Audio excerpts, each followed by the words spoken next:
Sweet and savory eggs Benny, let's go. First make some waffle mix. I used Kodiak cakes. While that's cooking, you're gonna make some blender hollandaise sauce. In a blender container, add your egg yolks, lemon juice, cayenne pepper. You're gonna add some melted butter. Then you're gonna blend it all together, and you will not believe how creamy this comes out. It's perfect every time. I never make hollandaise another way.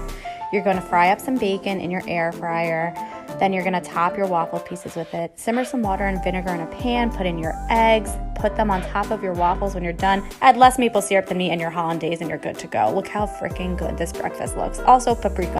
Here's how I make all my lunches for the week during that one Zoom meeting where I'm off camera and everybody knows that I'm not paying attention. I'm not there. If I'm off camera, I'm not there. Okay, so start with olive oil, lemon juice, lemon zest, and then shallots and garlic, red pepper flakes, salt and pepper.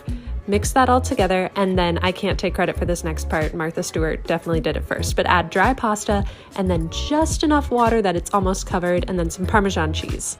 Cover that with foil and bake at 400 degrees for about half an hour. Then add any veggies on top. I'm doing asparagus because it was on sale and I'm on a budget, and then Parmesan cheese. Bake for 20 to 25 minutes uncovered, and that's it. Now, back to work. I'm making chile rellenos. Look how beautiful this chile poblano is. Heat your comal because we're gonna char these just like this. And if you don't have a comal, this is the fastest way you can do it. Start cutting your queso fresco or queso Monterrey. Which cheese do you prefer? Queso fresco or Monterrey? I'm gonna show you a quick tip. Before you start peeling, make sure you put them in a bag. By putting it in a bag, it's gonna allow it to sweat and it's just gonna peel easily like this. Beautiful! Separate the egg whites from the yolk, just like that. Reserve the egg yolk for later. Whisk. Make a slit. With a spoon, you're gonna spoon all the seeds out. Stuff your chile with cheese. Secure with a toothpick just like this. Your egg white should have this peak. Now you start adding the egg yolk. Dab with flour. Dip it in your egg. And now you put it in the fryer. Drain. Listo! And enjoy.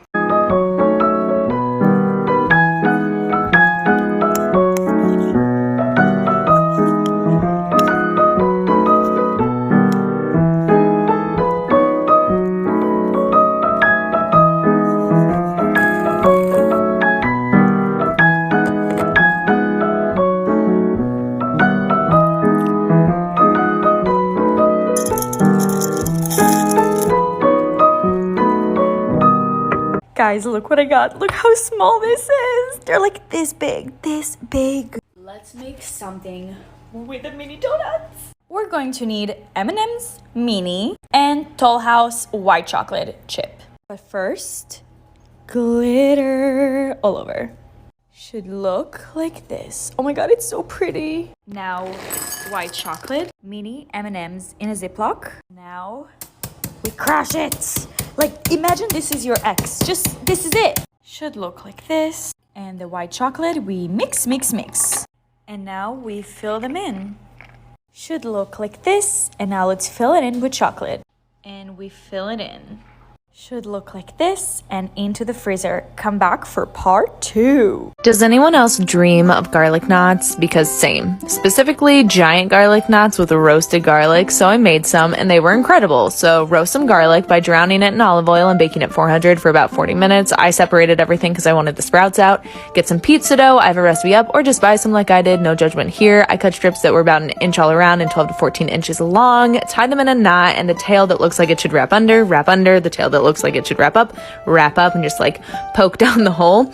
Repeat with all of them and then make a braid if you want. I did, obviously. Now get 3 tablespoons of melted butter, add 2 tablespoons of olive oil, a teaspoon oregano, tablespoon freshly chopped parsley, 1 teaspoon of salt, and 2 to 3 tablespoons of grated Parmesan. Mix it up. I somehow forgot about my delicious garlic and poured this mixture over my knots. Remembered my garlic and just smashed it up a bit more with some olive oil. Topped the knots with it, and I actually love what this did to them. Added some shredded Parmesan on top. Baked at 400 for about 15 minutes until golden and yum. This is how you make Auntie's pickup sticks. Try not to eat the whole pan, Ma. Period. You're gonna need 1 stick of butter, 4 cloves of garlic minced, a half teaspoon of salt, 1 teaspoon of Italian seasoning, 1 teaspoon of garlic powder, 1 tablespoon of black pepper, some EVOO, 2 packs of mozzarella cheese, 2 packs of smoked provolone cheese, 1 cup of shredded Parmesan cheese, and some pizza crust. Let go! Grease your pan with olive oil and spread out pizza crust. Melt your butter. Now add all your dry ingredients and garlic. And mix. Add your mixture to your pizza crust. Now add your provolone cheese. Add your mozzarella. Now add your grated Parmesan cheese. Oh my God, this looks good already. Period. Let them know. Now bake on 400 for 10 to 12 minutes or till golden brown and bubbly. It should look like this. Now go ahead and cut them into sticks. And enjoy. Growing up in Missouri, we never got to eat seafood. So when I moved to Florida and discovered a low country boil, I was in heaven. Our family now does at least one of these a year, and it is one of our favorite traditions. We boil onions, potatoes, corn, shrimp, and crab legs in seasoned water. We serve it with clarified butter and Old Bay. Delicious.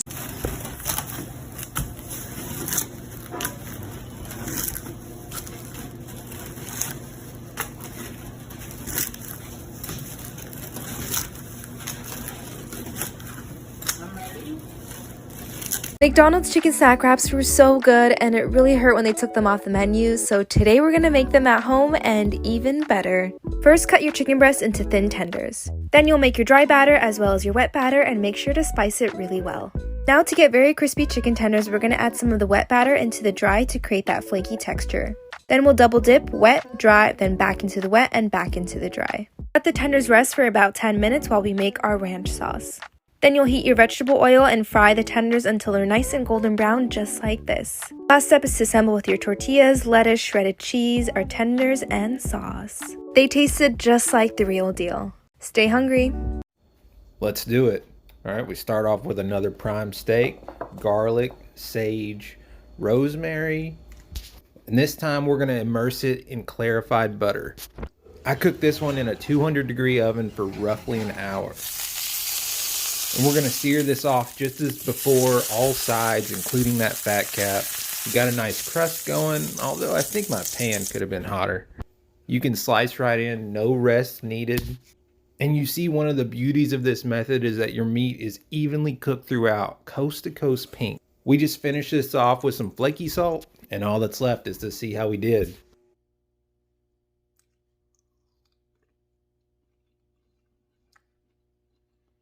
Today we're making Snickers chocolate chip cookies, and I stuffed them with caramel. To begin, you need 1 cup of packed brown sugar, a half a cup of sugar, and 1 stick of cold unsalted butter chopped. You want to beat your butter and sugar together for no less than 5 to 10 minutes. When it's a nice smooth consistency, add in 2 eggs and 1 teaspoon of vanilla extract. Mix until well combined, then add 3 cups of AP flour, 1 tablespoon cornstarch, and 3/4 teaspoons of salt and baking soda, 1 cup of chocolate chips, and half a cup of chopped up Snickers. You want to stuff each one with soft caramel candies. Bake at 350 for about 18 minutes, and you're done. Today we're making banana pudding inside of mason jars. It's fairly easy to make and also pretty enjoyable to make as well, so this is how I made it. To begin, you want to add 1 cup of sugar to a saucepan, 3.5 tablespoons of cornstarch, a teaspoon of salt, and you want to whisk in about 4 cups of milk. Add to your stovetop, and while continuously whisking, you want to bring to a boil. Once it reaches a boil, continue to let it cook for 1 minute, then turn off the heat. Here I have 4 egg yolks, and while continuously stirring again, add in some of your hot milk mixture, and then add everything back into your milk mixture. You want to bring everything back to a boil again until it's nice and thick. Then lastly, you want to add in a teaspoon of vanilla extract, a tablespoon of butter, 4 teaspoons of cinnamon, mix and cover with plastic wrap, and you want to let it cool completely in the fridge. You want to whisk together 1 to 2 cups of heavy cream depending on how fluffy you want your pudding. Once it reaches stiff peaks, go ahead and fold in your completely cooled pudding. Now grab your mason jar and you want to layer your crushed wafers, your sliced bananas, and then your pudding, and you want to keep repeating until you're left with something like this, and you're done. Today we're making homemade brioche bread to make the perfect French toast. And if you want to see how I made the French toast, it will be in my next video.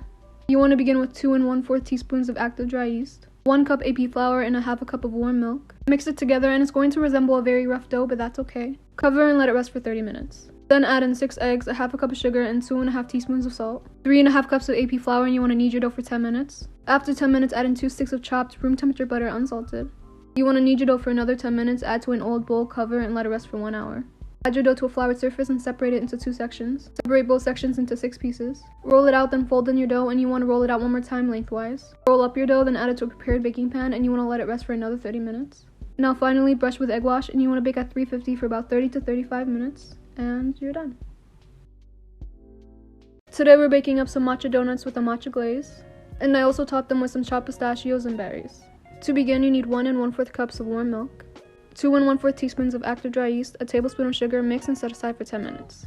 Here I'm adding 4.5 cups of AP flour, as well as 2 eggs, 1 stick of melted butter, a 1/4 cup of sugar, and after 10 minutes add in your yeast mixture, a tablespoon of matcha, and knead your dough for 10 minutes. After 10 minutes add it to an oiled bowl, cover and let it rest for an hour and a half.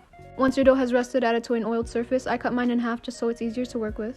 Roll out your dough and cut out your donut shapes and add them to a prepared baking sheet. You want to let your donuts rest for an additional 30 minutes. Then we're going to fry our donuts on low to medium heat until they're nice and golden on each side. Dip them into your matcha glaze. I'll have the ingredients in the comments for you guys. Garnish however you'd like, and you're done. Today we're making mozzarella stuffed crispy potato patties.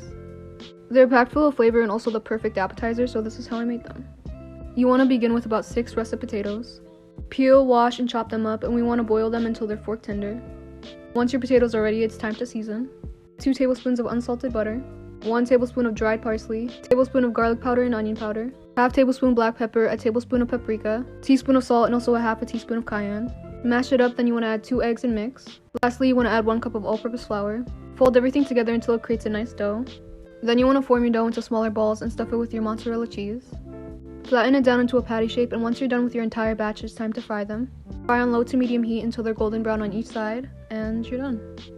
Full written recipe and instructions will be on my Instagram today. Today we're making Nutella stuffed M&M and chocolate chip cookies. You want to begin with 1 cup of brown sugar, half a cup of sugar, and 1 stick of cold unsalted butter chopped. You want to beat your butter and sugar together for at least 5 minutes. Then add 2 eggs one at a time, a teaspoon of vanilla extract, and 2 tablespoons of milk. For our dry ingredients, you want to add 3 cups of all-purpose flour, tablespoon of cornstarch, and 3/4 teaspoon of salt and baking soda, half a cup of M&Ms, and 1 cup of chocolate chips. Stuff your cookies with frozen Nutella balls. Sprinkle on some kosher salt if you'd like. Bake at 350 for 20 minutes. Little Debbie snacks were an essential part of my childhood, and my favorite were the chewy and fudgy cosmic brownies. So let's make them at home and even better. Here's a list of everything you'll need to make your brownies from scratch. First thing you're gonna do is whisk together all your dry ingredients. Then add the eggs, vanilla extract, and your melted butter. Make sure to mix together using a rubber spatula so they turn out fudgy rather than cakey. Then drop that all into a lined 8x8 baking pan and pop it in the oven to bake. To make the easiest frosting, just add all your ingredients into a bowl. Pop in the microwave 15 seconds at a time, mixing until it looks just like this. Once the brownies cool down, pour the frosting on top and let it chill so the frosting hardens. Last step, add your rainbow chips and cut them just like the cosmic brownies you ate when you were a kid. And that's it. Stay hungry. Okay, so no exaggeration at all, but this is gonna be the best garlic bread you ever have. And we're gonna call it the I Love Butter garlic bread. First, take some room temp butter and add parmesan, garlic, parsley, salt, black pepper, and oregano. Then get some soft and extra fluffy French bread and cut it just like this. Slap on a thick layer of that butter we just made, and optional, add some shredded mozzarella on top. All that's left to do is pop it in the oven and broil it to golden perfection. Trust me when I say that these are addicting, and they make the perfect side dish with some pasta. Stay hungry. Let's say you don't live in LA, but you're craving the famous Porto's Bakery. Instead, we impress ourselves and make their tres leches cake at home and even better. First step is to whisk together your flour, baking powder, and salt. Then you'll beat together your sugar and butter until light and fluffy. Incorporate 1 egg at a time, beating between each addition. Then you'll add your milk and vanilla extract and mix it again. Combine the wet with the dry, and now you have your batter. Drop the batter into some cupcake liners and pop them in the oven to bake at 350 Fahrenheit. Then we mix our 3 milks, which are condensed milk, heavy whipping cream, and evaporated milk. Once the cupcakes have cooled, take off the liners, poke them all around, and soak them. Then we make our homemade whipped cream frosting and pipe that on just like that. Garnish it with strawberries, blueberries, and a dash of cinnamon. Allow them to chill, and then it's ready to enjoy. Honestly, I don't think Red Lobster would hit the same if it wasn't for their Cheddar Bay biscuits. So today we learned how to make it at home and even better. First step is to whisk together your flour, baking soda, baking powder, and all your spices. Then you're going to incorporate your chilled butter using a pastry cutter. Once the texture looks crumbly, you're going to add your chilled buttermilk and shredded sharp cheddar cheese. Mix all that up and drop them into biscuits, pop in the oven, and bake to golden perfection. Then we quickly whip up a garlic and herb butter to brush on top and enjoy. In the famous words of Kylie Jenner, "Rise and shine." Because we're kicking off this breakfast series with Panera Bread's Cinnamon Toast Crunch Bagels. Bagel, bagel, whatever you call them, these are really good, and no, you don't need water all the way from New York for it to taste good. The dough is really simple to make. You just gotta knead it, let it proof, then section it out and shape them into bagels. Then they get boiled in water, brushed with egg wash, and coated in our Cinnamon Toast Crunch mixture. Last step is to bake to perfection and enjoy with cream cheese. I told y'all this food at home. These fluffy banana pudding waffle bowls are one of the easiest and quickest desserts you will ever make. I like making things semi from scratch, so don't sleep on this instant pudding mix. Just follow the directions on the box. While that's setting, grab some bananas and slice them things up. By now, the pudding should be set, adding some sweetened condensed milk and sour cream until it's nice and smooth. Gently fold in the whipped topping. Don't overmix. It should be light and fluffy. Crush up your Nilla wafers, and yep, I got the store brand because I sure wasn't paying no $5 for the name brand. Now it's time to assemble the bowls. This is how I do it, but you can assemble however you want really. And don't worry, the full recipe with measurements is on my blog. The link is in bio. This was so good. I wish I had some right now.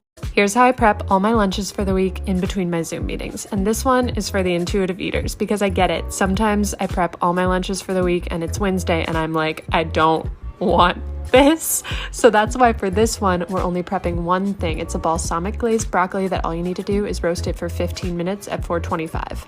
After that, you just assemble toast with those good sun-dried tomatoes and then the broccoli that you prepped and burrata on top. And before all the cheese haters come for me, cheese is such a great and affordable way to get protein. And when you top it with that sun-dried tomato oil, 10 out of 10. Today we're going to make this homemade lemon sorbet. Start by cutting lemons in half. Squeeze it through a mesh. That'll catch all the seeds that might go through. And when you squeeze 2 cups worth, set it aside. Add 2 cups of sugar in a pot. Next, 1 3/4 cup of water. Heat over medium-high heat until all the sugar is dissolved. Okay, so when all that sugar is dissolved, it's no longer cloudy. Go ahead and turn off the heat. Now add our fresh lemon juice. Next, the zest of 1 lemon. Take a 9 by 13 inch pan. You want to freeze this for about a half hour, 45 minutes, and then we're going to pull it out and scrape it. And a half hour later, we pulled it out of the freezer and break it up with a fork. You want to do it every half hour for about 2 hours. After about 2.5 hours, should be all done. Now for a taste test, let's dig in with our tiny spoon. Wow, this has so much lemon flavor in it.